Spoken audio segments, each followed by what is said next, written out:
Paljonko nousee penkistä? Mun ennätys on 107,5 kiloa ja se ei ole hirveän paljon siihen nähden kuinka kauan mä oon salilla käynyt, mutta mä en oikeastaan maksimivoima painotteisesti treenannut koskaan. Mä ajattelin pureutua maksimivoimaharjoitteluun tarkemmin ja tehdä siitä ihan oman jakson sen takia kun niin monella se maksimivoima tai se penkkipunnerruksen ennätys esimerkiksi on ihan yläpäässä siellä tavoitteissa, mitä on kuntosalitreenille laitettu. Varsinkin urheilijoilla, joiden lajeissa sillä voiman suhteella tai kehon voiman suhteella siihen kehon painoon on iso merkitys. Oikeastaan kaikki urheilulajit paitsi sakki, niin silloin niissä maksimivoimalla on todella suuri merkitys ja siitä maksimivoimaharjoittelusta on hyötyä. Se puhas hermostollinen maksimivoimaharjoittelu kasvattaa lihasten kykyä tuottaa voimaa ilman, että se lihas varsinaisesti kasvaa. Eli voima lisääntyy, mutta kehonpaino ei nouse. Mitä suurempi se lihasten maksimivoimakapasiteetti on, niin sitä taloudellisemmin lihas toimii.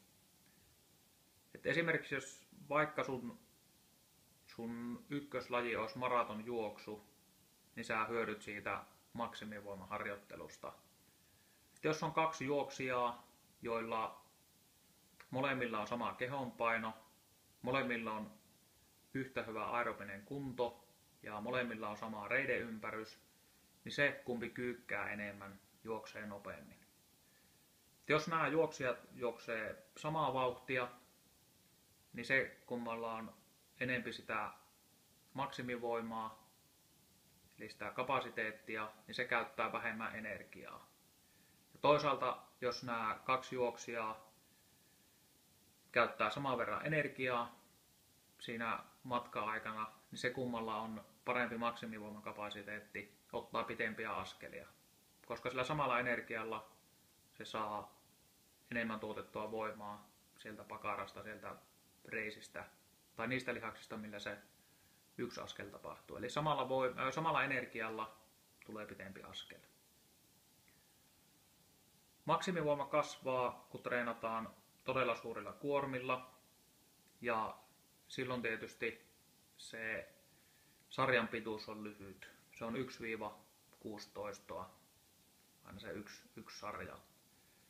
Se mikä monesti unohtuu, niin maksimivoimaharjoittelussa sarjapalautukset pitää olla pitkiä, eli ne on jopa 5 minuuttia. Sillä tavalla, että sä ehdit täysin palautua siitä edellisestä sarjasta ennen kuin lähdet sitä seuraavaa tekemään. Eli silloin kun treenaat maksimivoimaa, oot siellä maksimivoimaportailla, niin ota lukemista mukaan salille.